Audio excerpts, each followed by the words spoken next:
YouTube, Brian Phillips here. What's this we have? Oh, it's a box. That's so strange. I wonder what could possibly be in it. I think it's a weed whacker, lawnmower, toilet plunger. You never know. Oh, it's a P-51 1.5 meter. Are you kidding me? Excuse me, 1.1 meter. 1.1 meter. By Arrows? Amazing. So we're gonna just slip this thing out real quick. We're gonna see how it looks. That livery looks different than I remember. Oh, really? Yeah, maybe it's just the way it's sitting. I wanna pull this thing out and see. Oh, there's a yellow nose. The yellow. There's a yellow nose. Yeah, I guess there is a yellow nose. Sometimes those things look different because the angle the plane's sitting. Yeah. Okay, so we're just gonna get this box out of the way and basically, okay, we've had pretty good experience with Arrows. Hobby Zone's been wonderful to work with on these planes since we started working with them. And just cutting some tape back here. They have a receiver packed inside of here for us because when you order from Hobby Zone, they will many times pack whatever other item you have inside there, which is real nice because then, you know, it holds down on shipping costs for them and for you, so everybody kind of wins. All right, cool. So what do we have here? We have 1100 millimeters, 3536 850 kV motor with a 40 amp brushless ESC, 9 gram servos. There's 6 of them. This is a 6-channel plane, so it's got flaps and retracts. And looks like 10 by 7.5 prop. And then it is sized for a 2200 3S 25C or greater pack. So in our case, we'll be using, probably start with 2200. Okay, so let's go ahead and cut this open. Packaging looks good. I can already tell this is gonna be a super detailed model, which is pretty sweet. Look how smooth it is, just like even on the bottom of the wing. It's kind of strange that they would choose to leave these wires exposed here though. That's not really amazing or terrible, I guess. I mean, you're gonna see the servo unless you tape over it. Okay, so that is sweet. Look at that drop tank. Look really how detailed it is. Yeah. That is so cool. I love it when they do detailed ordnance like this. Of course, granted, I don't use them very much, and so I feel like it's a bit of a miss for us. But there's 2 of these drop tanks on the P-51. I do think it's interesting that many times we'll get drop tanks on these planes, but then we don't always get ordnance on the World War II planes because they were usually predominantly guns, but they did rockets on a lot of these. Okay, it's got the correct amount of dihedral in there, very scale appearance. Love the smoothness. Ammunition 8-gun accessory. Cool. Got tape holding down the wires. Didn't pull the paint off. That's always nice too. So that probably, you know, it's funny. It doesn't seem like that'd be a big deal, but that means, look, that did pull the paint off. Whew, fortunately, it's blocked in the crack there. Looks like really nice scale looking wheels with retracts. Okay, and then the flaps, really cool, nice looking flap pocket. It's recessed in there, which is what you like to see. So the flight envelope on the P-51 has always been really good on pretty much every P-51 we've ever done. So I guess we'll see how this one goes. Got the instruction manual, super basic, but very solid. Covers all the most important stuff. Okay, it looks like we have tail feathers here. Looks like a screw is gonna hold that on, so that's good. Pinch hinge material, but not out of place on a 1.1 meter plane. Looks like there's room for a wing joiner, and then these things go together. And then pinch hinge operates the elevator. 1 connection point. I always prefer that over 2. Unless you get 2 servos, like on a full functioning televator. We just recently did the 1.1 meter F4U Corsair, and it was a really beautiful plane for its size. I mean, for 1100 millimeters, we got tons of scale detail on that. I think it's gonna be a repeat. Okay, this looks like we've got an orange color to it on the spinner. Everything fits together nicely. It's nothing super fantastic there. Not really sure why there's extra holes though. That's a little bit weird. I guess we'll see when we go to put it together. Looks like a nice tight fit on there. All right, so we've got a carbon fiber wing joiner here. Got some tape I'm peeling. That's gonna be for the tail feathers. Definitely carbon fiber. It's thin. It's got a thick sidewall, but it's thin, so it's got a lot of strength on it for being a small piece. So that's pretty good. Let's see how it fits. Oh yeah, good fit. Oh yeah. That's gonna really strengthen that up a lot. So we'll just leave those two apart. Then of course the fuse is blocking access to the prop, or I try to leave the fuse for last because it's the most cool. Okay, trying to grab it from the right spot here. Super detailed. It's got all the Nazi victims here from the fight. That's pretty cool. Detroit Miss. Of course, some people will find, oops, you guys don't have it on your side. Some people will find that unpalatable. But I've always thought, you know, if it stands for kills, you know, you can't really complain about that. Although there will be people that complain about that. So if it's a problem for you, you may have to cut that off. Detroit Miss. Beautiful. Look really nice. Beautiful details. I've never seen so many details on 1100 millimeter. Absolutely gorgeous. And I love the exhaust, coolant, filter. That is so cool. The decals are lifting in a couple spots, which I'm not thrilled with. But I would say, by and large, they're intact. Like this is all one piece instead of just like a letter. This happens to be the end of this whole decal. So that's always good. They won't come up and buzz then. See, like these, one decal, split, okay. Instead of having like 7 individuals. Tail dragger is way out of alignment. That's kind of weird because the rudder is moved, so that's probably a good sign. Means that this is hooked to the outside, excuse me, to the inside, no, outside. And this one's hooked to the inside of the servo. So let's see if the servo is accessible. Nice thin body on this P-51. Makes it hard to get batteries in, but it's beautiful that way. Not very easy to get to that servo. I don't even see it, in fact. Where the heck is it? There's wires here. There's wires there. You see what I'm talking about? Like I can't even see the servos. Where the heck are they? How do you get to them? Or can you get to them? Oh, they're back here. Duh. Look, there's one. Oh, of course. So if they're back there, that's not such a big deal. But the servo for the rudder, where the heck is that? I don't know where they put the servo for the rudder. I'm trying to see if there's like an access hatch somewhere because I just can't get my head in there to see where they mounted it. I assume it's probably like somewhere right in this very vicinity. Oh, you know what I bet it is? I bet it's like right there. Under that actually? Yeah, because like otherwise they would have had to build it with the servo in, and I just don't think they did that. Okay, well, we'll figure it out. If it centers when we put it together, then no harm, no foul, right? Right. Okay, so we're gonna keep going with this unboxing. We have a couple of components to put back in.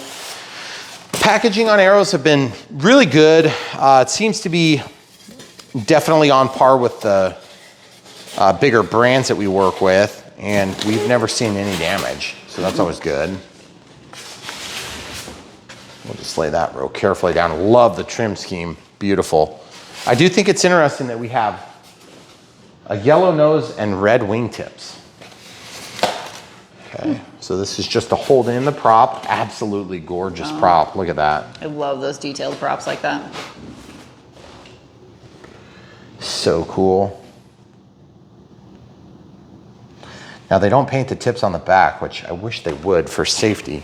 A lot easier to see in real life, a lot easier to see in pretend life too. And then the nut and bolt sack. Yeah, I was gonna say, there we go. And it looks like we've got a couple of extension cords and Y cables, a spinner adapter, several long screws, several short screws.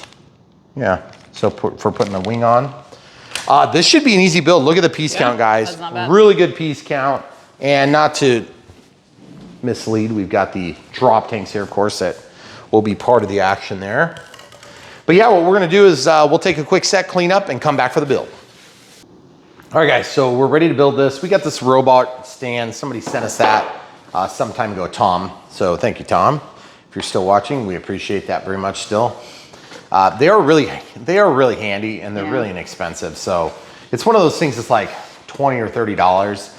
And on your second or third plane, you just get one. We used to use towels, blankets, all sorts of stuff, pillows. It was just kind of like, really, come on. Yeah. Okay, so these wires, they have to go through that hole. So what we're gonna do is we're gonna go ahead and get the wires connected here. The wonderful camera crew perused the manual while I was getting some coffee because I realized I didn't have any yet today, which is terrible. And flaps, okay, so everything is labeled. We'll see, we got flap, there's one flap. All right, so color to color, if you guys aren't familiar with the colors are, brown is ground or black is ground. Red is power, positive, DC voltage, and then in our case, orange, sometimes called yellow, or white would be your signal, okay? So these are the kind that won't unplug easily unless you don't get them all seated. See how that hangs on? So it shouldn't unplug. Granted, we haven't had a big problem with that happening. It's usually during a crash that sort of thing happens. So at that point, you're a little bit screwed anyway. Although we did have a plane the other day we reviewed, just the other day, and we yanked wires out when we had a landing because the battery shifted. Okay, so brown to brown, landed. Landed.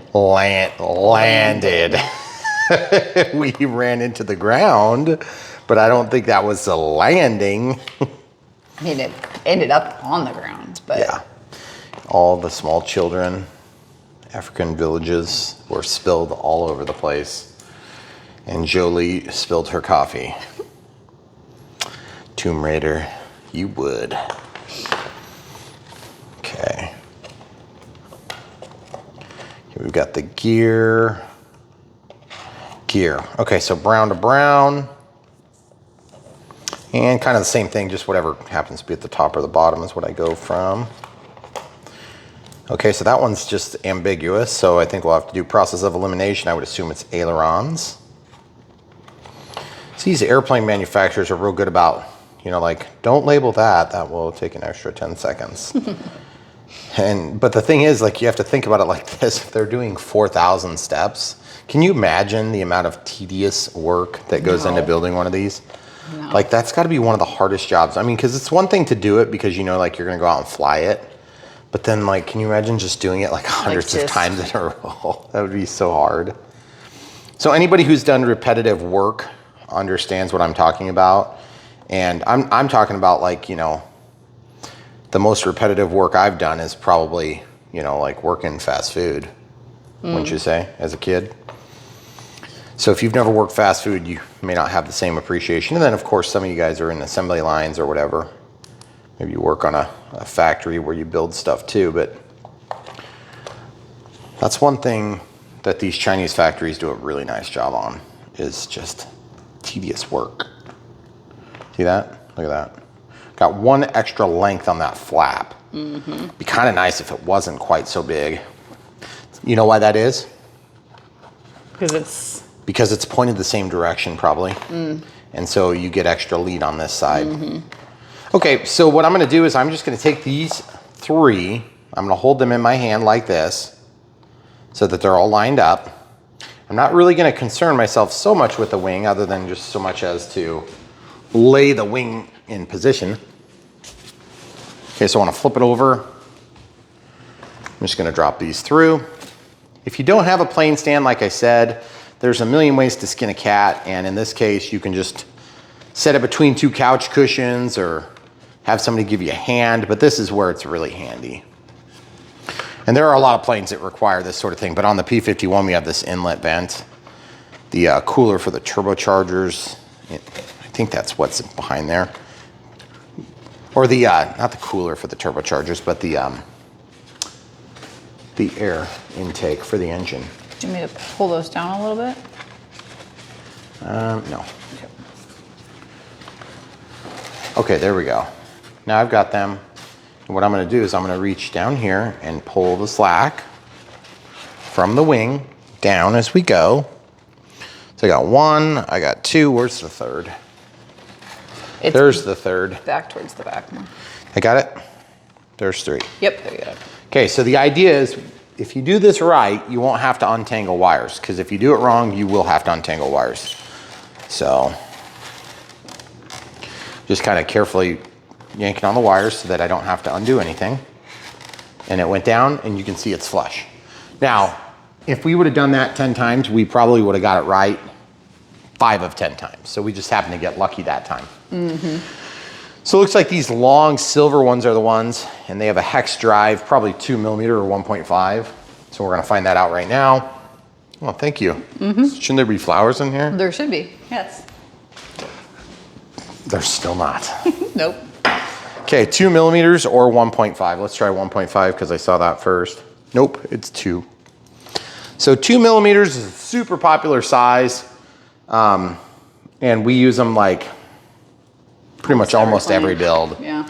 Even the bigger ones. It used to be they were all random, but they seem to really have gone to Standardized. Yeah. Somewhat. Okay, so that didn't bite first, so that's always a bad sign. So what I'm gonna do is I'm just gonna drop these.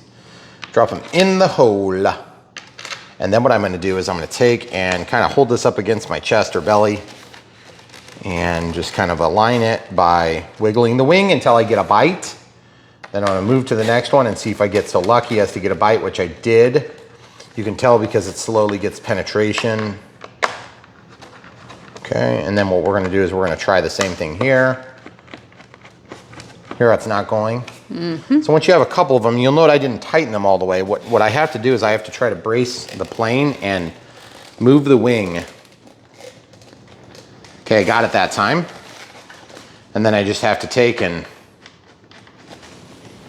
hang onto it with my forearm. You see my right forearm. And then I'm gonna hold the wing and just mix it up back and forth until it bites and it bit. That wasn't too bad at all. No. We've had a lot worse luck. Oh, yeah. And to be honest with you, like we might've got lucky on that. So if you guys struggle with that, there's a couple of different tips. We have dishwasher detergent that's in that little spout there. So like if you have Dawn dishwasher detergent, or you can take the tip of your screw and actually drive it along a bar of soap, and you'll get lubrication from that soap. And it doesn't need to be wet, it can be dry. And the wax that's in the soap will help it to get good penetration, because like you feel how hard this one is. Try turning that.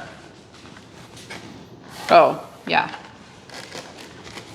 So you have to have a death grip to do it. Like this is like where I can feel my tendons like popping because I'm pushing. I'm not, it hurts. So anybody that does mechanical work and understands what I'm talking about. You push so hard that you're gonna break the tool in half. Right. And I could break this in half if I tried. I don't want to. No, we need that. Yeah, I was gonna say, use it all the time. It's a great tool. It's really strong. Like it doesn't seem like it, but that little hardened portion on the tip has been like amazing. Yeah. It just like never breaks. So the Germans do a few things right, and that's one of them. These are German tools, if you guys didn't know that. Oh my goodness. And you should have one screw left over. We Yeah, have there was one in the extra, pile. which we usually do with an arrows build. Okay, so I got that presumably tight. I said don't over tighten. Well, why did you tell me that after I was done tightening everything? Jeez. What, do you work for the IRS or something? All right, so let's do this. What I'm doing is I'm going until I see puckering on the foam. Give him a close-up shot.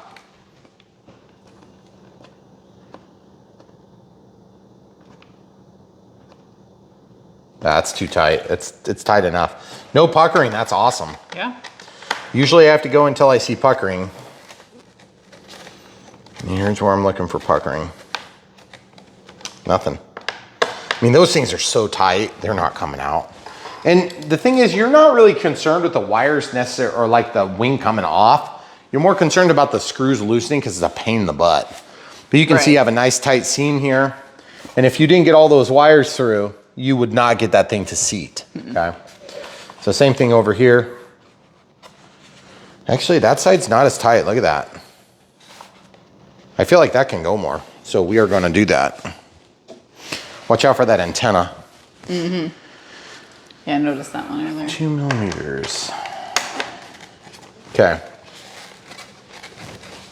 Oh, good lordy, Lord. Don't over tighten is what they said, right? Okay. So some of you guys would choose to use an impact for this. I'm just going to caution you that if you do, that nutsert does not stand a chance against your impact. So some people have asked me, Brian, it makes it so much easier to use a drill. It does. That's all. That's where I was going with that. Just don't break the stuff. Okay, so in disrespect of the manual, we're going to put this on now just because we can. And also, if you see this black screw is probably the one we need. Yep. Because the rest are machine screw, or not machine screws. They are like a self-tapper for the wings. Yep. Okay, so we'll come back to that in a minute. So we're going to need this to put on the spinner. We're going to need the spinner to slide onto this. You can see the motor and everything in there. Looks like a nice, decent motor. Nothing too super fantastic or unfantastic about that. Granted, we are quite spoiled anymore with RC because it used to be pretty much common practice to have an underpowered, under-delivering electric plane. Like that was the norm. Our house is being attacked by birds. Oh no. Okay, hold on. Sorry, we had to deal with a minor issue. We have birds that are trying to make nests on our front stoop, porch, whatever you want to call it. And they're barn swallows. If you guys aren't familiar with barn swallows, they're great for eating mosquitoes, which is perfect for our lot, but they're also great for being really annoying, Super obnoxious, super territorial. Like every time you walk in and out, they will swoop at you and the kids and the animals and anybody else that they feel like swooping at.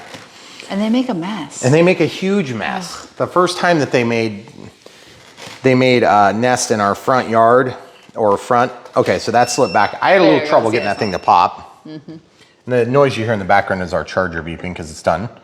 So anyway, they made a nest on our white trim.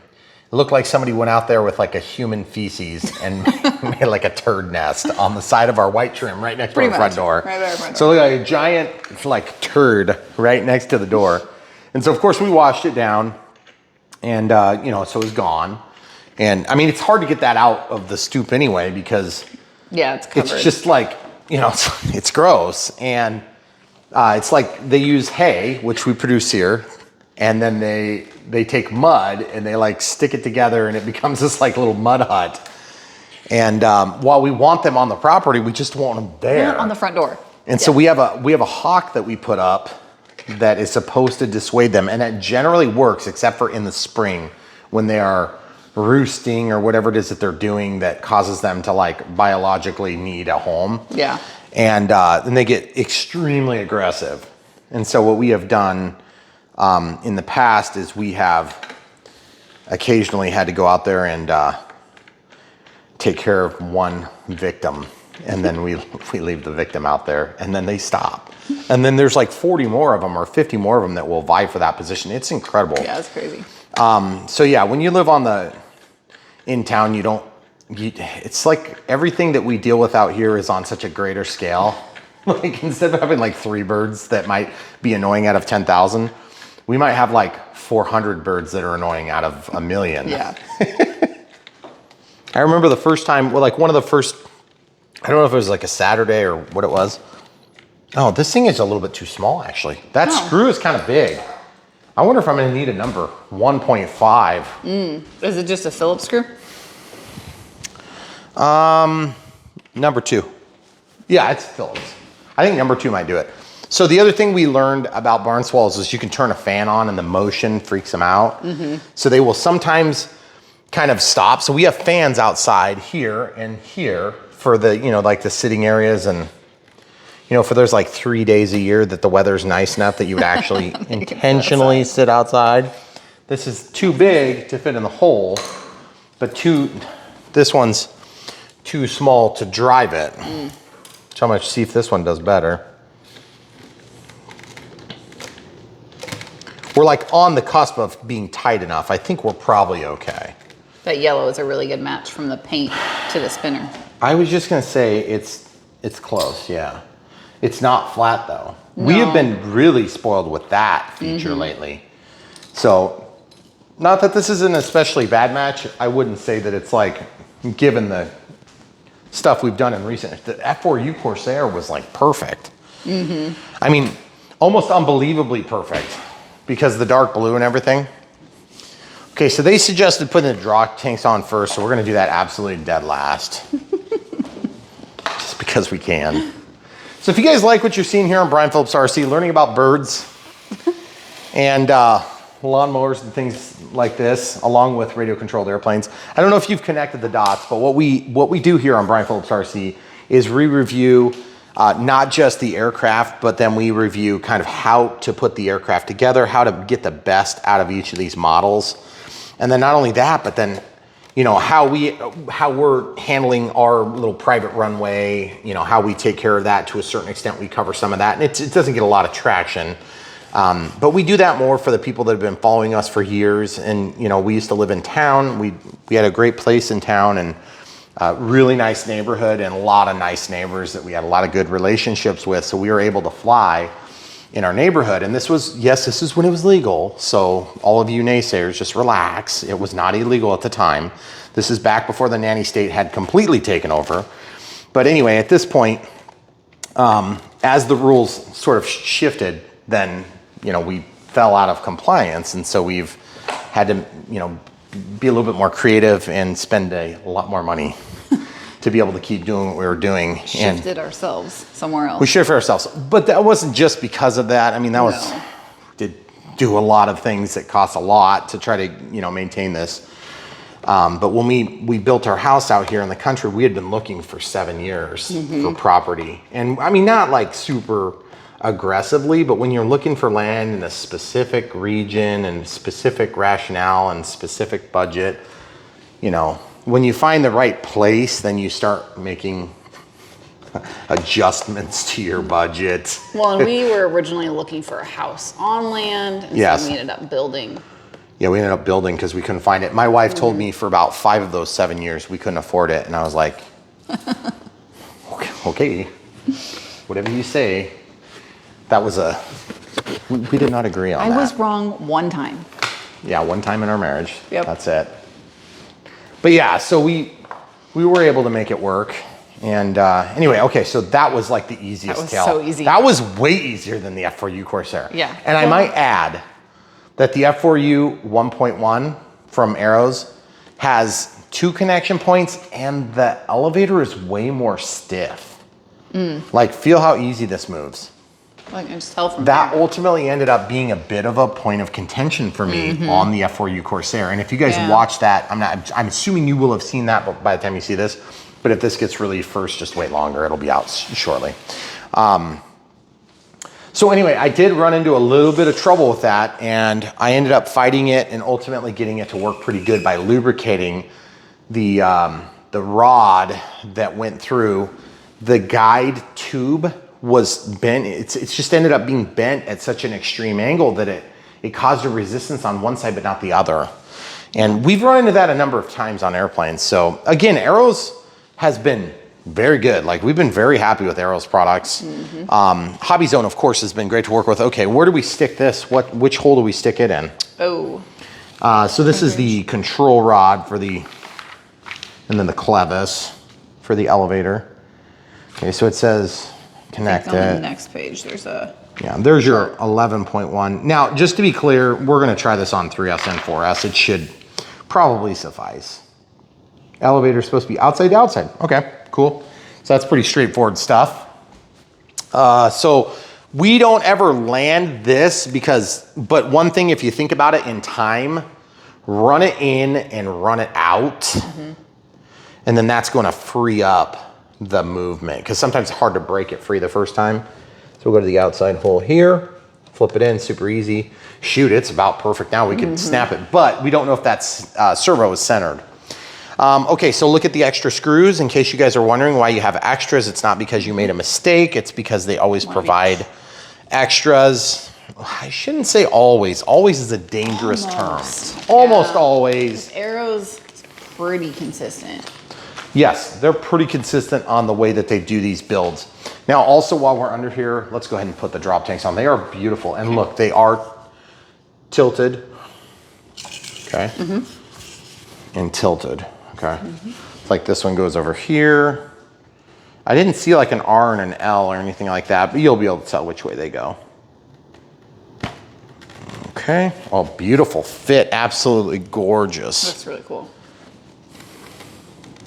I did incidentally leave the drop tanks on the Arrow's 1.1 meter F4U Corsair. And I did not on its big brother competitor. Okay, so amazingly, we're ready for radio setup essentially right now. That's crazy. So I know, that's one of the reasons why, and you guys, I mean, you know, we're in kind of like a unique circumstance here, just by the nature of what we do. I want to talk about this battery placement. There is a battery hole here. That's it. Then there's a big battery opening. My guess is you will have to use that hole because you're going to need that up in the nose to make this thing balance out for the CG, of course. Do you want to mark the CG? That is an amazing idea. Always kind of a weird.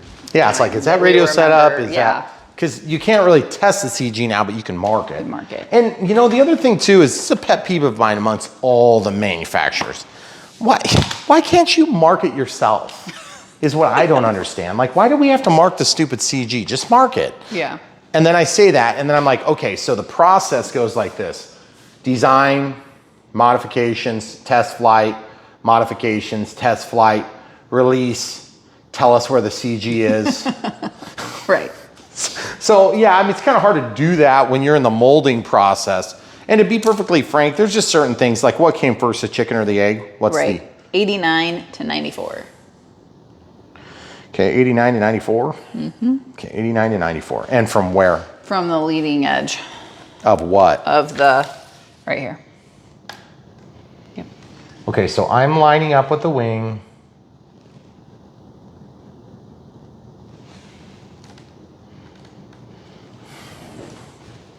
This is where you just got to use your best judgment, okay? So I'm just lining up with the leading edge, getting it out of ways so I can have my finger on that. And then what's the other 94. one? 94. Okay, so a 5mm range. It's a pretty tight range.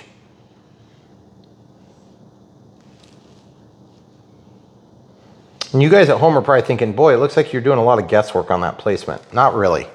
I'm just really picky about my placement here, because what I'm doing is I'm looking down the length of this plane. I take two reference points, like the red and the red, and then I line them up, and then I say, okay, what's the deviant? The deviant is this. So then I line up with that, close to where the deviant is, and then I walk it toward me in alignment. And then I look where the piercing point is gonna be, and I say, is that about 5mm? Yes. And then I make my mark. I mean, it's not like an exact thing. You're not gonna get it exact on this plane. Now, if this was a big, huge, like quarter scale plane, you know, and it cost you $15,000 to put it together, you know, and you were like literally flying over a small like refugee village, you know, all day long with dangerous chemical agents or something, you know, and you didn't want to accidentally like take out the whole refugee camp, then you might want to be a little bit more careful. Specific on your CV. You want to, yeah, or at least do your test flights away from the refugee camp. But yeah, so there you have it, guys. This thing's built. Yeah. That's awesome. And also, you may want to hold off on putting the prop on until you're done with the full radio setup, just to be on the safer side if you really want to get the maximum safety. This is not going to be a first plane for most people because, and I know you're watching this, oh man, I'm already like 3 hours into the video and I realize it's not the first plane. Screw you, Brian. I'm going somewhere else where they'll lie to me. Self-refuting. Okay. We're here to help you guys. If we say it's not a first plane, it's not because we don't want you to buy it. We love selling these planes or working with the manufacturers to sell them. That's like part of what we do. And that's how we make money on this channel. That's how we fund this channel. Because if you go and buy this, then they'll send a small commission. Just follow our links and that's how you can support us. But at the end of the day, we get a lot of questions. I mean, like Conservatively, you know, 50 to 200 a month. I'll get people asking me, is this a good first plane? Yeah. This would not probably be a first plane, and I haven't flown it yet. I can just tell you right now, it's gonna have a lot of P factor. When you give it throttle, it's gonna wanna yank. It's also gonna pull the tail wheel up. It's gonna wanna overdrive into the ground, just like the F4U Corsair. F4U Corsair sitting over there. It's not uncommon for people that are new in the hobby to want to go to a staple like a P-51. You are not in the minority. Everybody wants a P-51, okay?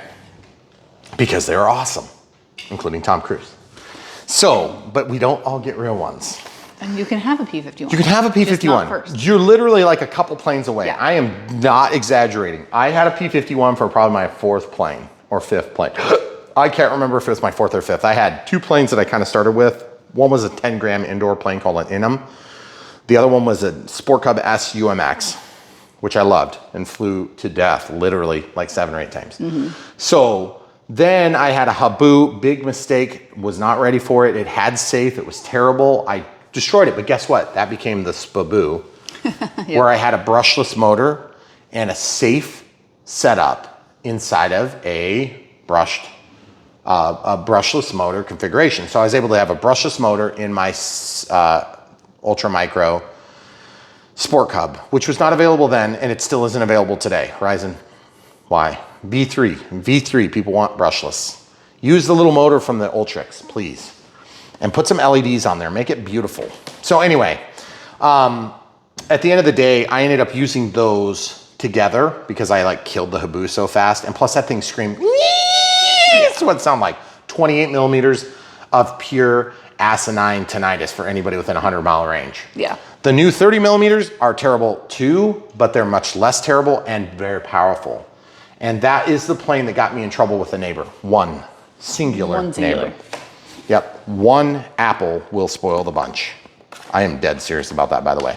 So if you piss off one person and you have a great flying field and one person gets mad, you're probably screwed up for the entire thing. So you have to be super careful where you fly, how you fly, and the relationships that you have to support you in that. Yep. So just, that's free advice. You don't have to take it. You can ignore my advice and then deal with the consequences like most people would do. But at the end of the day, this is probably like a 2nd, 3rd, 4th plane. And that being said, we did not have safe. My first P-51 had AS3X only. This is AS3X and safe. AS3X is artificial 3-axis stabilization. And then on top of that, ride safe. Safe is sensor-aided flight envelope. So what the heck does that mean, Brian? That means that this thing knows what position it's in. It knows what change is occurring spatially, what is being controlled by me, and what is being controlled by wind, and it knows how to respond. How does it do that?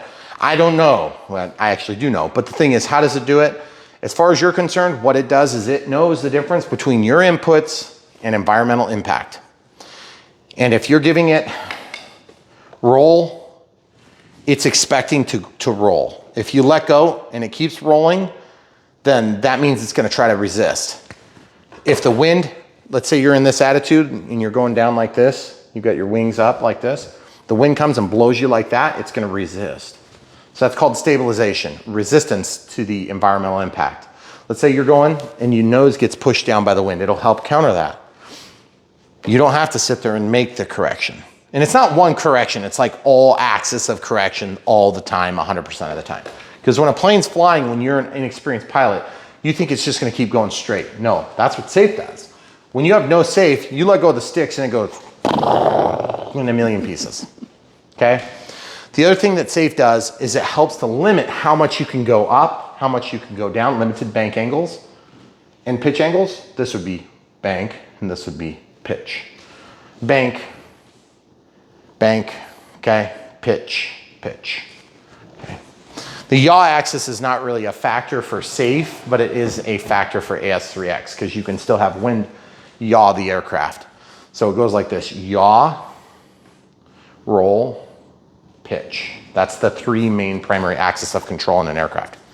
All right, so this plane also has ailerons, flaps. Flaps are what go down, change the shape of the wings, slow the plane down, increase the drag, increase the lift, lower the stall speed, all those things at the same time. Also change the angle of attack, so like it will point the nose down. That makes it easier for the pilot to see the ground. And it also allows you to go down while not gaining speed. Then we have an elevator rudder, of course, all those things come together, and then there's retracts. So that's 6 channels total. This is a 6-channel receiver with 2, well, it's actually got 2 additional channels above. If you get into the full range telemetry, we call this flyby telemetry, so it's like partial telemetry. The full range telemetry is way more expensive, and you don't need that for a plane like this. This happens to have an internal antenna. The 631 is like $5 more, and it has an external antenna, a singular external antenna. And then if you go to the AR637T, then you would have an additional, I think it's like up to 20 channels of control channels on the top end, which we can't even access because we're only running an 8-channel transmitter. But you only need the extra 2 to get all the controls. You have gain, you'll have AS3X safe off set up in this. Yeah, we'll have all 3 set up on this because we're going to switch D because we have landing gear. And then of course you're gonna have the regular primary control surfaces. You're gonna have throttle, in no particular order, ailerons, elevator, rudder, retractable landing gear, flaps, AS3X safe off, and then master gains. That would be 8 channels, guys. So we have more than 8 input mechanisms in terms of sticks and things like that, but these are the analog controls. And 2 position, 3 position, 3 position, 3 position, 3 position, 3 position, 3 position, 2 position, analog. When you go up to 10, you get 2 sliders. And I don't think they add any other switches. Then you also have LT, RT, up and down trimmers, trim, trim, trim, trim, back, or cancel back and function, and then the scroll knob. And then the bind button, which is also the I switch. You could use any of those switches to change the condition of a channel. It's like you could actually assign the cancel button to like be your panic button. Or you could make it like roll the plane upside down. I mean, there are cool things you can do. Nobody ever does these things because it's impractical and sort of weird. But when you really get into it, you can do it. That's why you go to Brian Phillips RC. I'm gonna teach you how to use this tool, and then you can do what you want. Like you'll watch 3 or 4 videos, you'll have it down. You won't need to watch them all then. So for that reason, we ask you to like the videos, even if they're a little bit long, a little bit more than you need, because somebody else, remember, is just coming up behind you. And if it's too much for you and you can't keep up, click the gear, slow the video down in the areas where we go quick, because we're trying to keep, strike the balance between teaching new people and then bringing people back from the grave, the people that quit flying 10 years ago. And then everybody in between. So we're trying to kind of meet all those needs. Because there's just a lot of stuff that's changed in the last 15 years. If you're just coming back to this, you probably still got crystals in mind. Like, where's the crystals, Brian? There aren't crystals. 2.4 gigahertz, back and forth communication. Yes, that's right. We communicate there. It communicates back. That's full duplex communication. And we do that through DSMX. That is a protocol. There's also a Futaba protocol, FHSS, I think. And then there's open TX protocols, which would be competitive. They have emulation of DSMX, DSM2, DSM1, DSM, all those. And then they have tons of other protocols. There's probably, the ones that I know about, there's probably like 20 that I know about. But they're all very small compared to Spectrum's technology is DSMX. That's their patented technology. And then OpenTX will do pretty much all of them. It'll do Futaba, it'll do everything. So you're either a Futaba guy, an OpenTX guy, or a Spectrum guy, or girl, or whatever you identify as. That's the 3 major varieties that I know about. So JR, Spectrum. Okay. All right, so continuing onward. Did you learn something, camera crew? I kind of actually know all those things. You did. All right, so what we're gonna do first, when we set up a new plane, we have to set up a profile for it, okay? So, whoops. Gotta be careful what we're showing here. Don't want you to see anything you can't see yet. Okay, so add new model. Okay, so we just skipped that screen because we have an early release that we were reviewing. Oops. Model type, create, that's an acro. So it does take a second for that to happen. So this is the time where we would usually kind of like flip to the page that tells you all the setup stuff. We don't really have a page. We don't really have a page because this is an, Arrows model. It does tell you like where things are plugged in, but like they don't know what channel it's gonna be. Right. Unless it's a ready to fly from Arrows, which they do offer. Mm-hmm. Not in every model though. Well, they offer them in every model, but not every distributor sells everything. So anyway, all right. Important ESC and model information. The ESC included this model has a safe start. If the motor battery is connected to the ESC and the throttle stick is not in the low or off position, the motor will not start. Keep that in mind. All right, okay, so it's back to system setup. So like I said, it takes a second to create that, especially as you get into the higher numbers, like 100 in here, something like that. Okay, model select, that'll take you back to where we come from. Model type, we already set that's an acro. You could do these. Once you reset it, it clears everything. Okay, so in our case, we're gonna do the model name. So it's 109 colon space, and then you've got the name, which is usually on the front of the manual, 1100 millimeter P-51. So this is a P-51D Mustang. So I'm gonna go and scroll this in. This is incidentally a legacy keyboard. You can turn that on or off and use the new one if you like the new one on the NX8. So we'll pause while we're typing. All right, so we've got the P-51D Mustang 1.1 meter. I always put the size in there because it just helps differentiate between this and the next model. Aircraft type, okay, so we wanna set this to one aileron, one flap, normal tail, and there is a picture of a P-51 in here, so wait till... You pressed. There it is. F mode setup. Okay, so what I need to do is I make an assignment. Scroll back just a little bit there. Okay, I'm gonna use this switch for that. I'm gonna use this switch for gear, this switch for flaps. This one's not gonna be used. And then I'll use this for my dual rates expo, and then throttle cut, and then this will be master variables. Whoops. So try not to drop your control like that. If you accidentally make the wrong choice, hit cancel, and then I'm gonna switch D. Okay, so you see that says flight mode 1, flight mode 2, flight mode 3. Okay, so we got that done.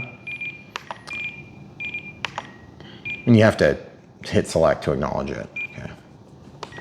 Then you can do spoken flight mode. Now, the reason that we do this here is because when you exit the menu structure, there's also an audio event tied to the switch condition. But I want the flight mode to be tied instead of the switch condition in case we would ever reassign the switch. That makes sense? So like if we would decide to put it over here for some stupid reason, then we could actually have the audio event tied to that via the change in state of the actual flight mode as opposed to this change in state of the switch. Oh. Yeah, Okay, that makes, I didn't know that's how you did that. Okay, so flight mode name. So this is where you type in the name, cancel clears the whole thing. And then this is usually where we type in what we're gonna have as like my default, because I keep my switches in a neutral position. This is always in the middle when I start. This is always all the way back when I start. This is always down when I start because retracts are important. You don't want the retracts in the wrong condition. And then this is always toward my belly when I start. It's least likely to get pulled back as opposed to pushed back because you bump into that one once in a while. And that's a safety issue. And I always start with this in the center. And that's just the way I start my airplane. You can actually set up audio events that are warnings that say like, if it's not in low condition, like you've already got a low condition alarm on this by default. But the thing is you can have alarms for other things too.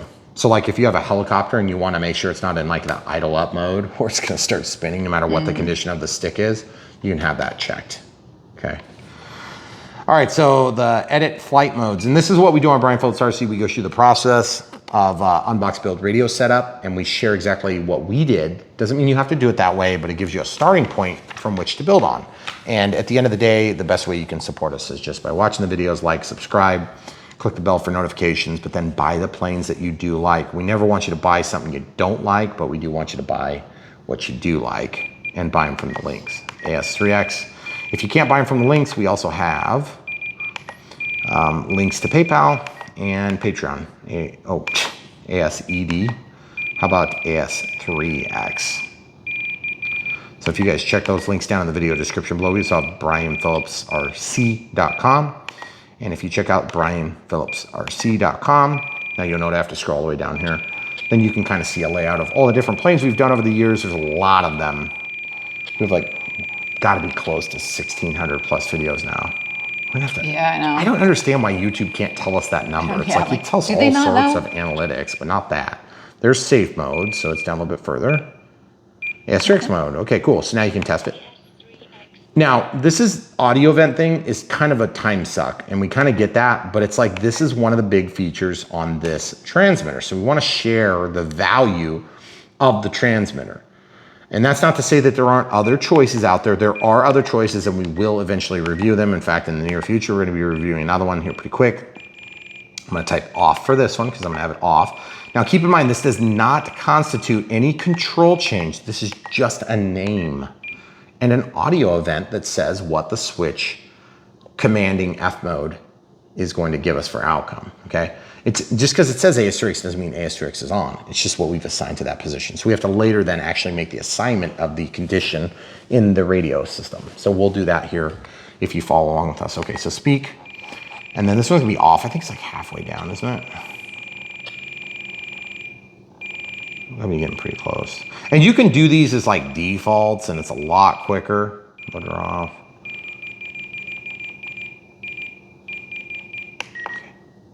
See, it's off. Okay, and then we want this one. And once we exit this menu, it will automatically prompt with the audio event every time we change it, okay? So double cancel, and then this one's gonna be safe, right? Mm-hmm.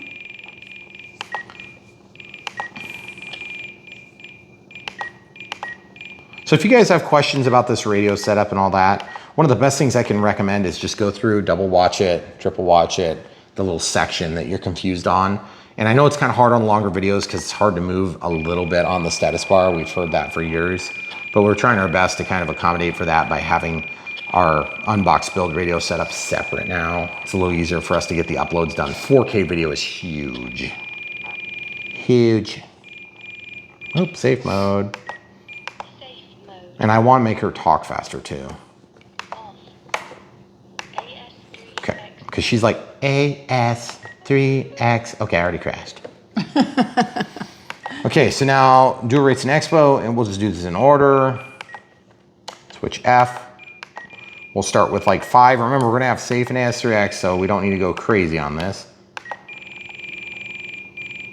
As you get to be a better and better pilot, stabilization becomes less of a factor, but it's still a factor for me. And I like the way that the planes fly. Whoops. I like the way the planes fly with stabilization better than without. So what I'm doing here is I'm just basically setting all 3 control channels to have the same level of expo, 5% here. And then if I'm in this condition, it's gonna be 10%, which is where I'm gonna start. So I'll have half, or I'll have approximately double. And then what I can do is I'll lower the rates just a little bit on the doubling setting. So expo softens the sticks more. It means they're more like dead in the center. Okay, there's like a bigger dead range. And then if it's too much, I can go back to this. If it's not enough, I can go out to that. And then when I land, I'll set the axis of control that's giving me trouble to more, and then I'll do a doubling and a halving so I can always get back to the ground. The key is when you're designing your radio setup, you're designing it in such a way that you're protecting yourself from a crash. And many times what happens is people get in a hurry and they're like, oh no, I'll just download the bind and fly profile. And then they don't even go through the trouble of checking where the switches are. If you guys are doing this, you have to be careful, because the #1 safety factor in this whole sport is maintaining control of your vehicle, okay? And that doesn't mean you never like have a nose over or slide off the runway or crash into a tree or whatever, you know, I mean, but you don't want to like be out of control. That's dangerous. So try not to be out of control. Do your best. When you're new, you will feel completely out of control because you will be. Just get ready. Throttle curve. You're going to think you're prepared and you won't be. Okay, so we're going to turn this to switch B. And what I'm doing, I don't know if you guys can tell, but I'm just like moving the switch once I highlight this. So like, let's say it's inhibited and I highlight it, I click, and then I move the switch and it sets it. Okay, that's why I'm doing that. Now, I don't know which direction this is going to go, so I'm just going to give us a little bit of movement one way or the other. I'm going to put a little bit of flap adjustment. And if I get lucky, then I'll expand that a little bit, okay? I'll just do like 6 and 8. That's my starting point. Now, what that's going to do is as the flaps deploy, there's going to be a little bit of elevator correction, because what happens is when you deploy the flaps on a plane on an inboard flap, it's going to make the plane tend to balloon, okay? All things considered, if you go in the same speed, same throttle condition, level flight, not at a stall, and you deploy flaps, you're going to tend to go nose up a little bit, okay? So what you do is you compensate that with the elevator, and then the next thing you know is you have this like slowing effect. Put the brakes on, they'll fly right by. So click on the normal, set that to 2 seconds. That's going to help to mitigate some of the loss of control during that change of period, okay? And when I say loss of control, I mean loss of precision. It's not like you're going to lose control and crash because they're going down. but there is a period where the control circuit is changing, it's responding. All right, so then timer, I don't know what time. Did they say a time? I don't remember seeing it. Let's just call it, let's do 6 minutes and let's do a 1 out. Let's do 5. Not even sure if that's enough. It could be too much. 1 minute, nothing. 20 seconds, nothing. 10 seconds, voice. And then I want tone and vibrate for expiration with a tone every minute thereafter. So I have a 10-second countdown to remind me. And let's be honest, on a 5-minute flight time, are you kidding? I'm gonna get a lot more than 5 minutes, I believe. And so what I'm doing is I'm setting a nice conservative value, and then I'm gonna fly it until it's pretty much dead and nearly crash, just because it makes for a better video. But also because I wanna see how much I can get out of it. So what some of you guys don't realize is when you're doing maiden flights, that's like the hardest flight you have on an airplane, because you don't know how it's gonna fly. You know, the manufacturer might be the most reputable manufacturer in the world, and there might be a problem with it. So that's what we do like all the time on this channel, is just exclusively do maiden flights. And then the funny thing is, the other thing you guys might not realize is a lot of times we only ever fly them for a maiden or a second flight or a third flight, and then they sit and we get like, there's 10 other waiting in line. So it's like the double-edged sword of all hobbydom. It's like you have more than you can actually, you know, enjoy, which is crazy. So, all right, so we have an XT60 on here. So XT60 H-M, it's the newer style. These will pair up with an IC3. They're not designed to pair up with an IC3, but they will pair up to an IC3. And we have two. We have a 3S. Oh, shoot. I don't know if that one ever actually started. Channel 1, channel 2, channel 1, channel 2, channel 1. This one's at 98%, it would work. This one's, I'm looking at my balance leads. There's a 2700. Why don't we try a 2700? Because it has a balance lead. 2700 3S. The reason I'm thinking out loud about this is because I only have one Gen 1 that's plugged in right now. Gen 2 only has the discharge lead. Gen 1 also has the balance lead. Gen 2 doesn't need this anymore, because if you're using a smart charger, then it'll charge through this.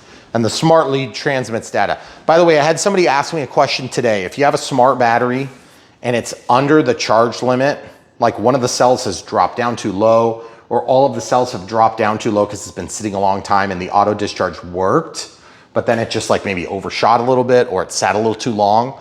There is one trick you can do, and you have to do this real carefully and safely. Look at the nominal voltage. Like this is a 4S. Oh, I guess that's a 4S. Technically, we should probably do this on a 3S. Start on a 3S. Yeah, I don't want to burn it up.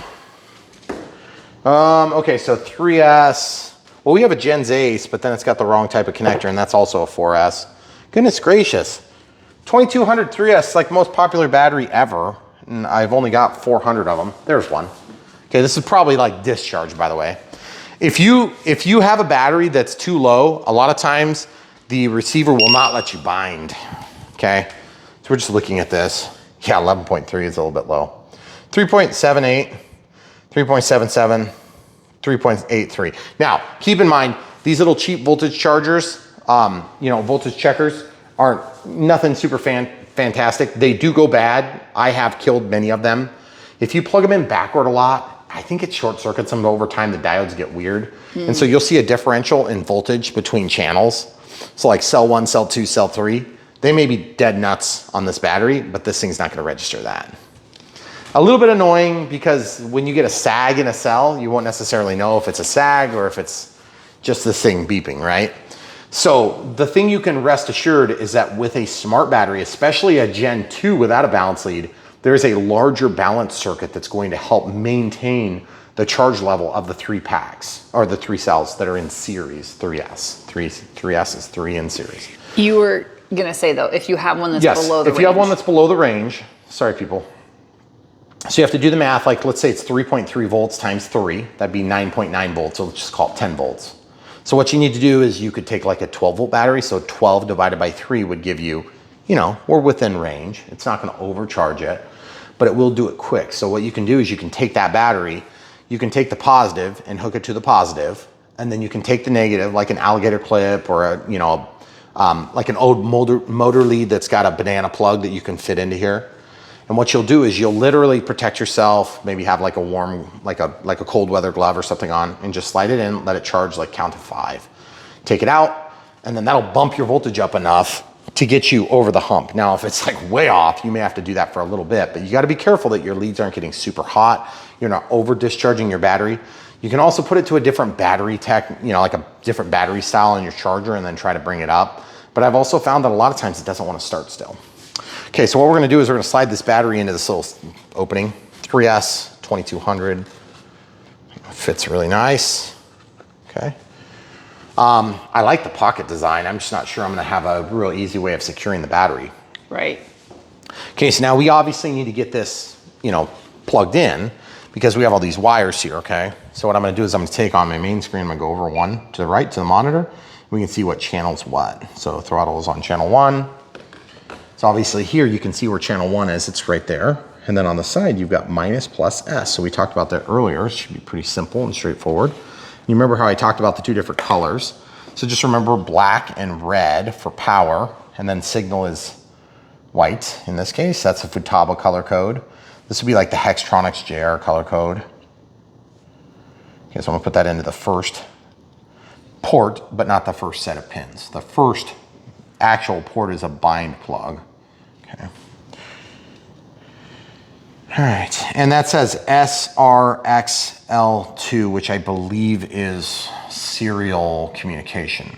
If you're using this as a serial receiver. Okay, then we have flaps. So this is flaps. Flaps would be on channel 1, 2, 3, 4, 5, 6. So flaps goes to channel 6 with the brown going down. Okay, and just in no particular order. I try to kind of get my cable management done as I go. So this is ailerons because it's not marked. So ailerons are on channel 2. So slide that in. This thing's not really powered up yet, so it doesn't matter if I accidentally, that's your bind button. Okay, so this is gear. Now, if you guys are following along and you're like, man, I really need somebody to help me with my plane and I don't know what I'm doing, you can watch this video for other planes too. As long as it's got the same control surfaces, you may have to like rotate the direction of travel on one of the surfaces or whatever, but same thing. Okay, so gears on channel 5. Then we have rudder and aileron. Oh, they're back there still. Okay, 2 ways to get these out. I'm gonna show you the easy way first just because it's easy. The easy way to get the wires out is to purchase a tool, unless you've already got it from, you know, earlier in life, or my camera crew is such a prude, she has no idea what I'm talking about. So these are forceps, hemostats. People used to hold doobies with these. Do you know what a doobie is? I do know what that is.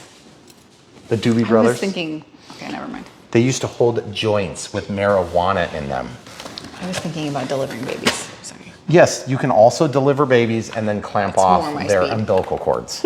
So yeah, they're used for all sorts of things, both life and death. Okay, and every stage between if you're building radio-controlled airplanes. Yeah. Rudder, and then, so for any of you prudes out there that just heard the marijuana, don't worry, we're not gonna be using any on this channel, we're just talking about it. Then we have elevator, okay?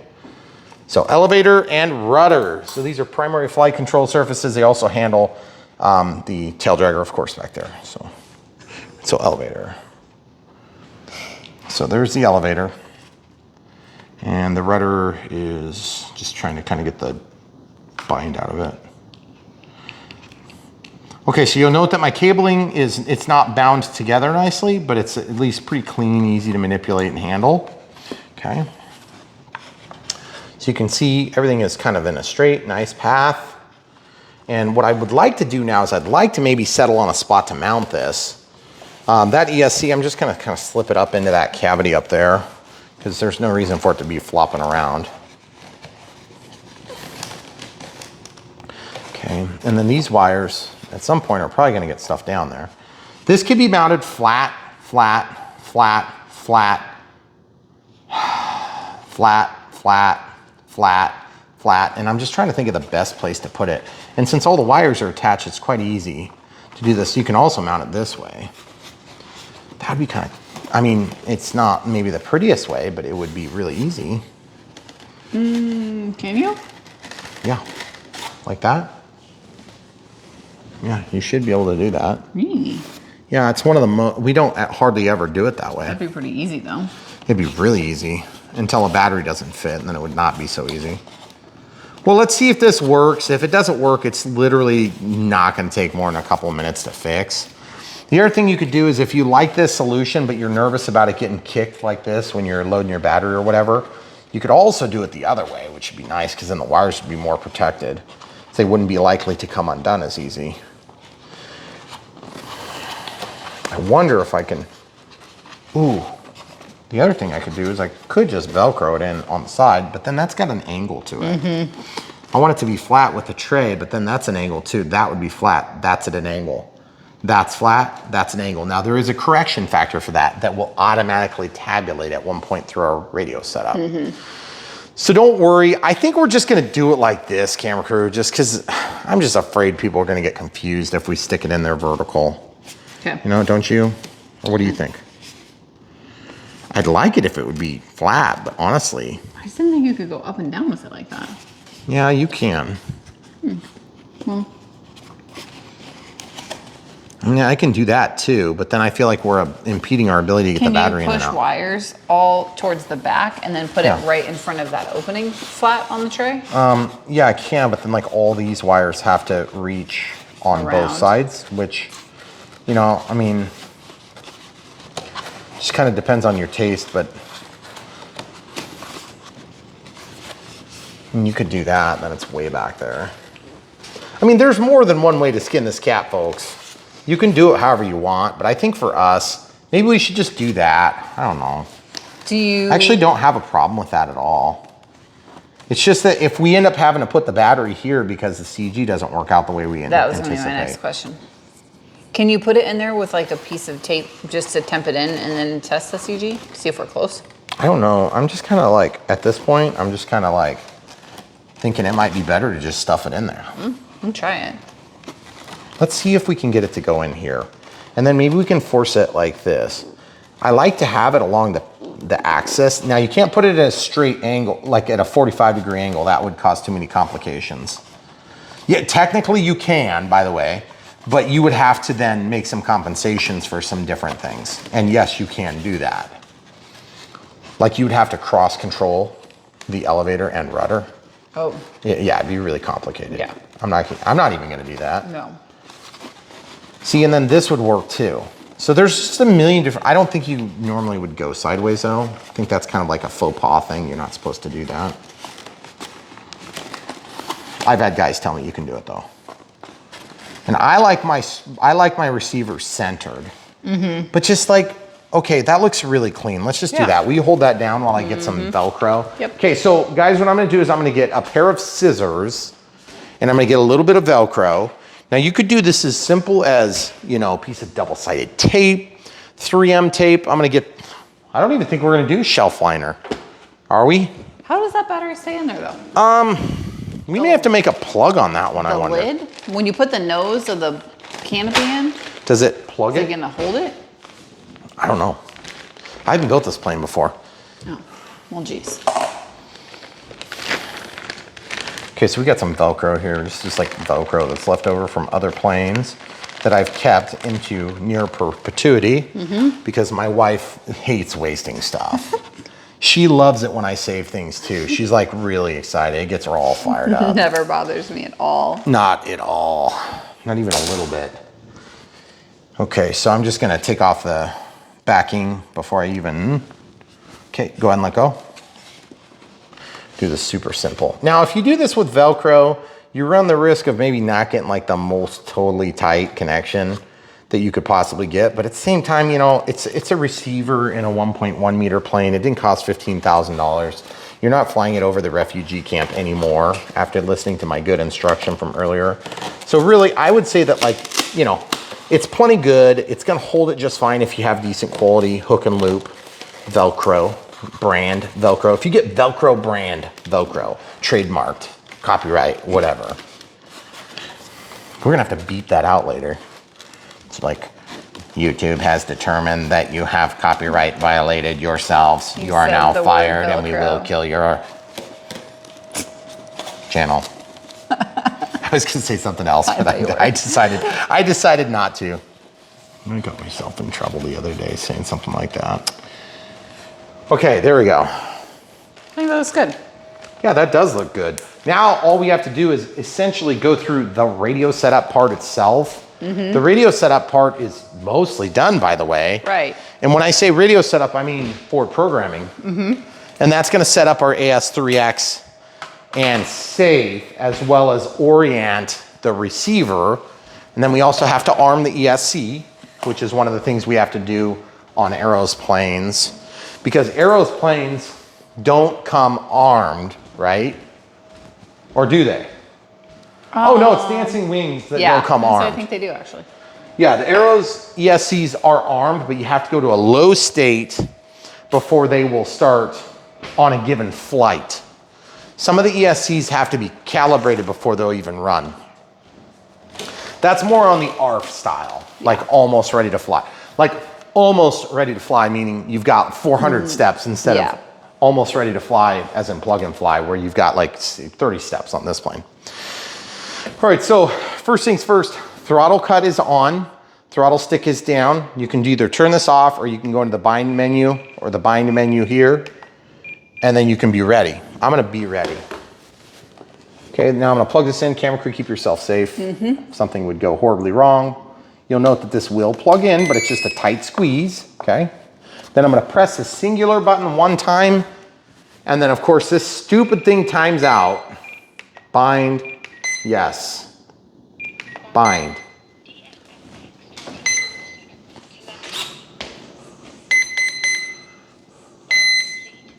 Bind complete, auto configuring, and things happen in the background that you can't see what's happening. Okay, cool. So now everything is sprung to life. I'm gonna go ahead and slide this in. We're just gonna go ahead and put the little canopy on. Oh, it's so gorgeous. Goodness gracious. Okay, so let's talk about control surfaces first, but let's check the gear. Retracts down, oh yeah. Retracts up, and they are in the wrong condition. So, first things first, servo setup, travel, reverse, gear. So now the gear are down in my neutral condition. That's what I want. Now, the other thing is, let's look at flaps. Takeoff flaps, landing flaps. Nice, beautiful. Okay, so now let's go to flap system.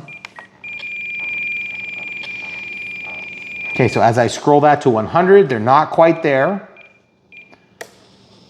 Beautiful. Barn doors, love it. Okay, so I'm listening for overdrive. Okay, at 100. Okay, now takeoff, I don't want that far down. So I'm gonna go like split the difference, something like that. That'd be like takeoff would be maybe minus 40. And then landing is barn door. And that's not all the way up. So how do we do that? We can't go to more than minus 100 here. And then let's turn this way up and way up so we can share that too before we go switch. I'll show you how to fix that next. Elevator up, elevator down. It's not even hooked up, so we don't know what direction it's going. Y'all left, y'all right. So that's going the wrong direction too. Okay, so let's walk out of the menu, go back to servo setup, travel, reverse, rudder. Rudder's going the right way, rudder's going the left way.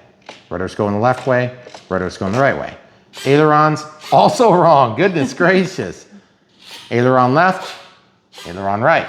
Okay, so now we can go back, servo setup, travel, and let's go to flaps. So put it into the bottom condition, everything looks good there. If you wanna just look with me there. Oh man, we could even go like way barn door-ish. And then all the way up, probably go to 125 on that.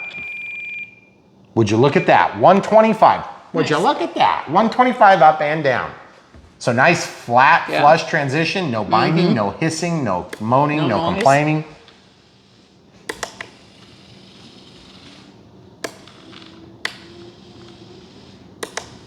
Okay, so now we can't see if the elevator's working the right direction. So let's see what's gonna happen when I pull back on the stick. That's gonna push it up. Hey, it's correct. Okay, cool. So now, how do we know that we're neutral on an elevator? The only function that changes our elevator condition would be AS3X, safe, or the flaps. So my flaps are neutral. They're in my flying mode, okay? So that means our elevator servo is in the correct position to hook it up. So now what we need to do is we need to go to the bottom hole. We need to get this centered. We just feel down the length of it and we look at this little section and we're gonna line those two up. And we're gonna see we're too far out. If I were to push this out, it would slide in and look how high we would be, okay? So we wanna be just a little bit less than that. So I can take usually 2 to 3 fingers, hold that real tight and give it a couple twists, probably like 5 twists. See, we're almost there, maybe another 2 or 1/2. There's 1, there's 2. Oh, that looks pretty dang good. Okay, so now this clevis can be opened by just pulling it open. Sometimes you gotta slide this thing back, that little piece of fuel tube. So I'm gonna just slide this through. Oh, too much, I overshot. Well, why don't you just trim it, Brian? Because you will run out of trim. So you have to do your best on the ground to give yourself the best chance in the air. Okay, click, slide this back and forth, just so you got that nice gap, and then up, down, beautiful. Now, let's level the plane. Looks absolutely fantastic. Super excited to see this thing in the air. Elevator up, elevator down, yaw left, yaw right, or excuse me, yaw left, yaw right, roll left, roll right. Now, if you're not sure, do it with the control and make your radio move. Is that what it would do? Yep. Is that what that would do? That would lift that wing and it would push that wing down. Yep.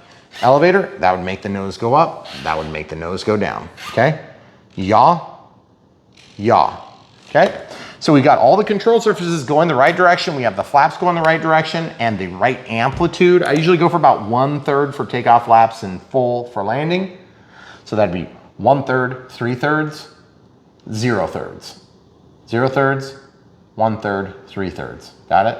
Simple. Now, let's look at our elevator correction. Go to flap system, and this is a lot, but just so we can visibly see it. Takeoff flaps, landing flaps. Okay?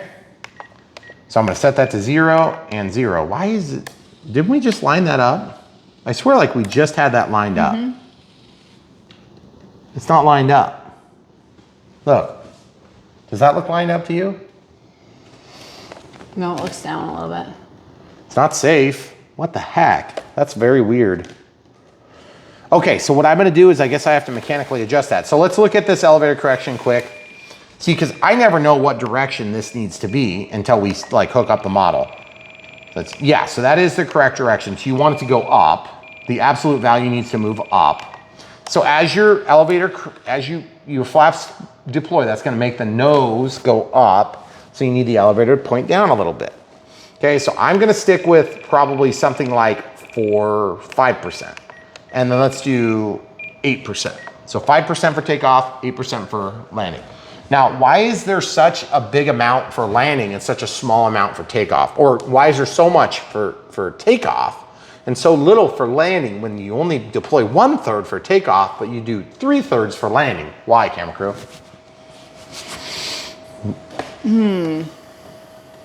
Because you start and you induce 3 different functions when the flaps happen. And the biggest change is gonna kick, right? As soon as that flap comes down, you're gonna make a big change. Once you start changing, you change the attitude of the aircraft, and then the elevator also changes in turn. So you need a more subtle change. Additional. Additionally, yeah, that makes sense. So really what you're doing is you're setting the maximum amplitude of elevator correction, and then you're just doing like a larger function of it at the beginning. Right. And then there's just a little bit of correction, So, that makes sense. You have to fly to find out if it's right though. Because like, I don't know, that nobody told us that. We're guessing. Guessing, it's an educated guess. How's my prop for clearance? You have a little bit of clearance. Okay, so the next thing I'm gonna do is I'm gonna hold the plane carefully. I'm gonna shut off my throttle cut.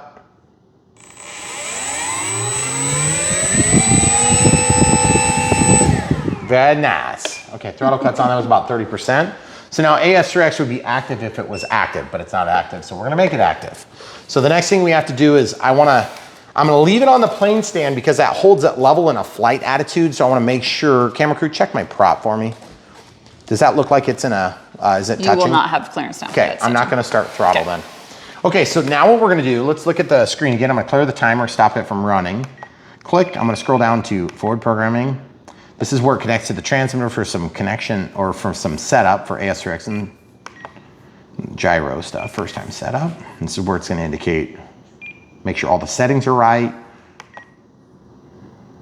all the wing type, travel, all that stuff. Okay. You can also set it manually. Now put it on its nose. So this is where you have to pick up the model. This works pretty good on a small plane, but on a big plane, it can be a bit of a tedious project.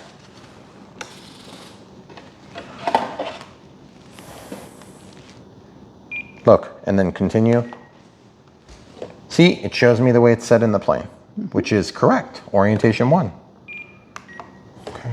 So now, be super careful in the transitional states between this menu, because there will be moments when it reboots the receiver and therefore the plane actually shuts off and turns back on in terms of the controls. The ESC is still, live and everything. So sometimes if at neutral, it would run, it will run. We've had that happen like 2 times. And when I say run, I mean like run at like 2%. So it's barely moving. Probably wouldn't be enough to cut you, but it will scare you to death. Okay, so gain channel select. So the gain channel is gonna be the right knob, okay? By the way, if you don't have a channel for this, this is where you will be fooled by your radio system. Make sure you don't set it if you don't have it, and make sure it's set to fixed and not adjustable. Adjustable would mean AS3X will come on, but safe will. Okay, so now we're applying it. You see how that just switched? It reboot the indicator and you see, that's 1 time. We're gonna see for safe, okay? Forward programming, entering the menu again. We're gonna do the first time setup for safe. It's gonna ask us to set up a flight mode channel. The reason I skipped over that first step is because we have to do this as part of the second. So we want this to be on switch D.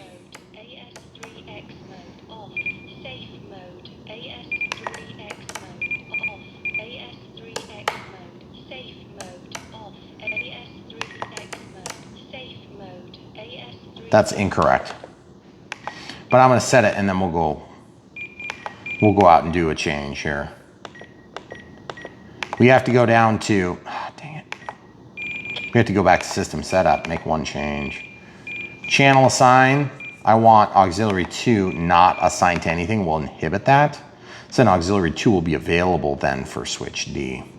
You could also just set it to switch D like this, which is also fine, okay? Then you can go down here and you can go to forward programming again, gyro settings, flight mode setup.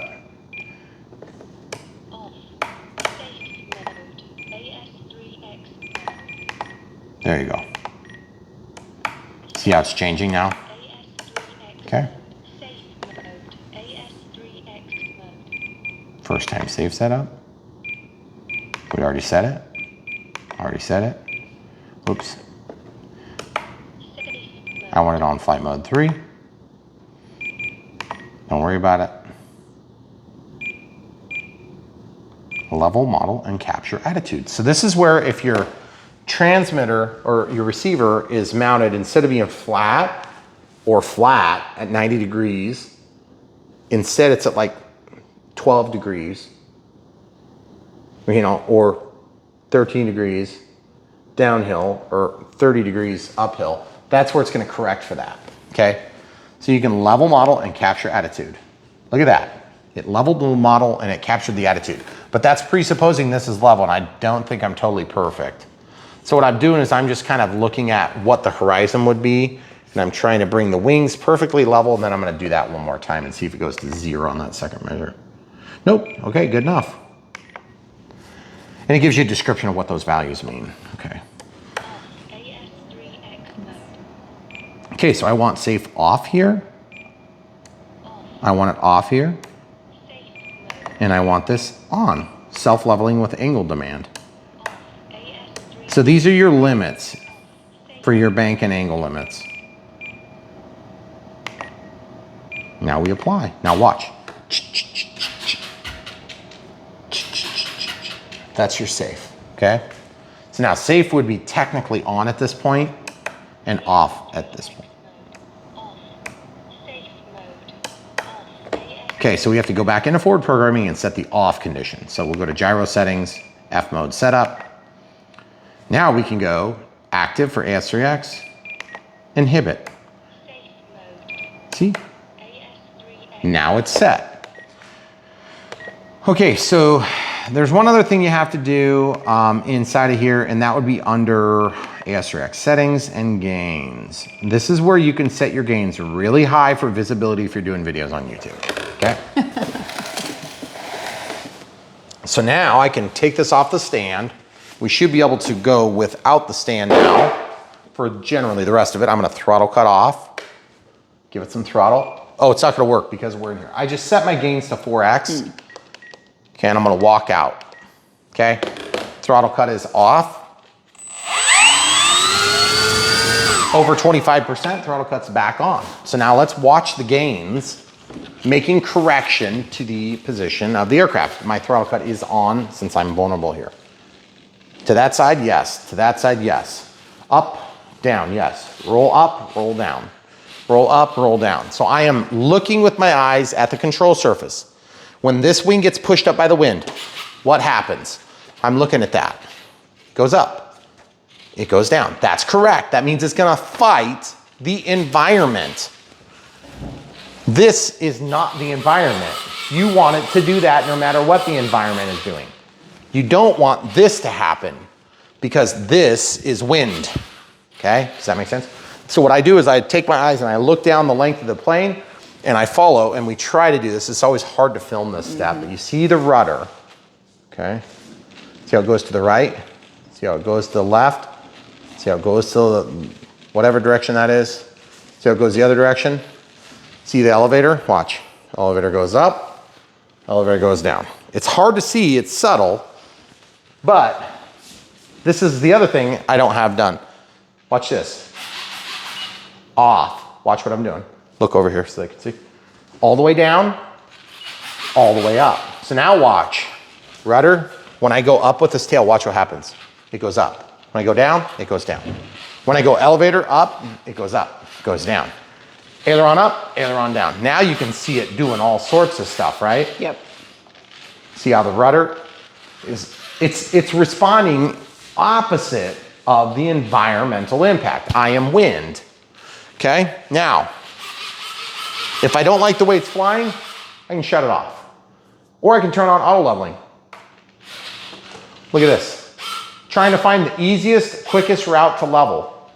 That would have rotated until there. Now, watch the elevator. It's gonna try to get it leveled out. When it's level, it's gonna relax. Okay, upside down. Okay, so it's gonna level it out this way. It's gonna level it out that way. When you let go of the sticks, it's gonna snap it into position, okay? Might look a little bit wonky, and it is kind of a little bit wonky.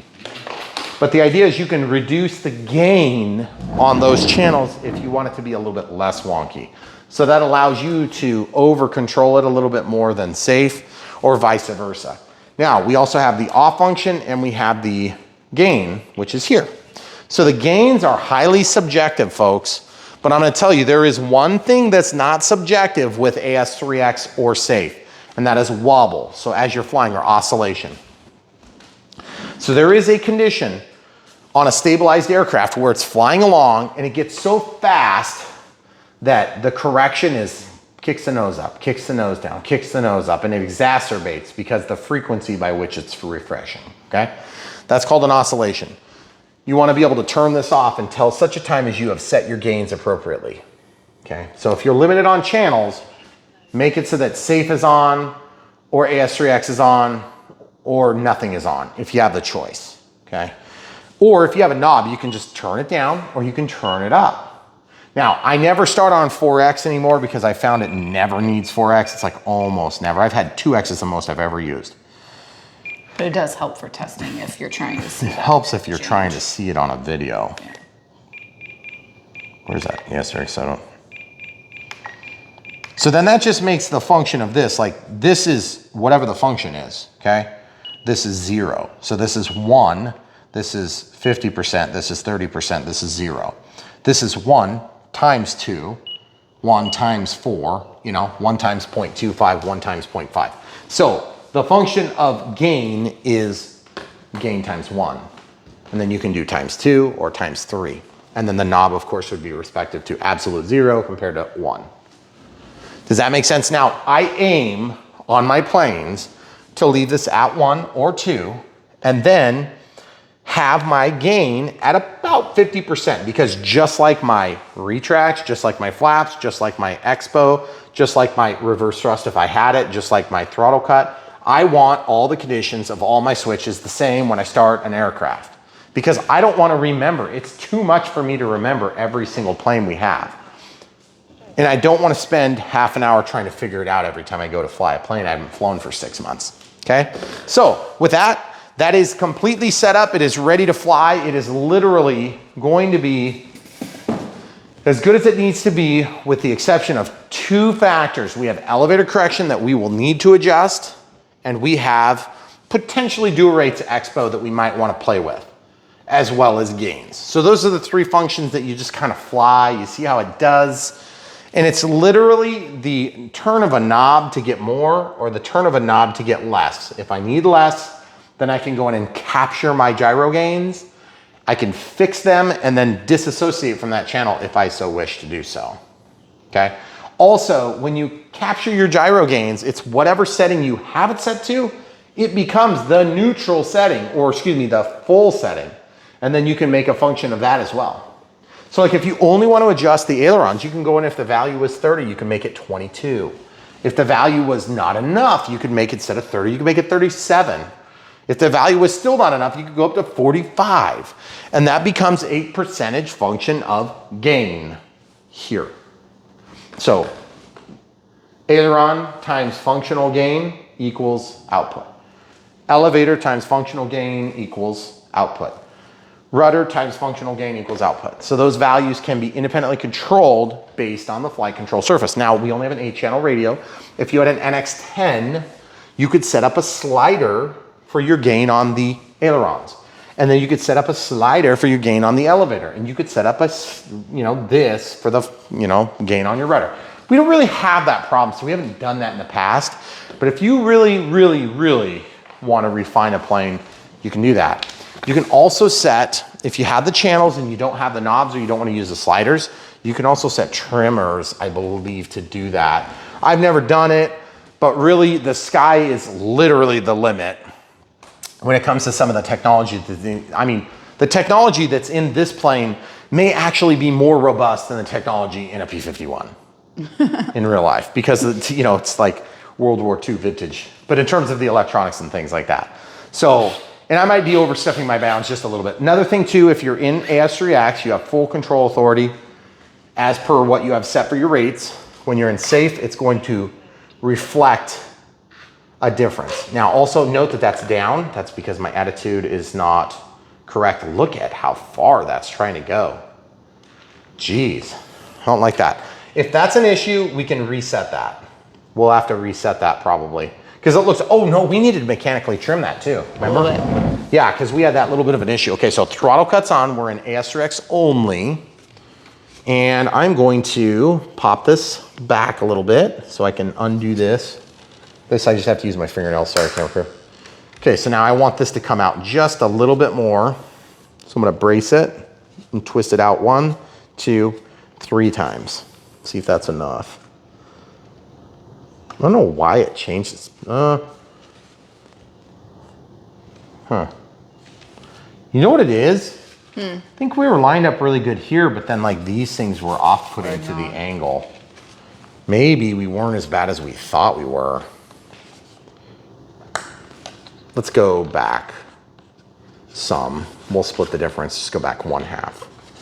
So guys, that's gonna be a subjective thing too, where you want your elevator to be at the beginning. I mean, obviously this is a tail dragger, so when you go to throttle up, it's gonna wanna lift the tail off the ground, and then you're live and you're flying the plane almost.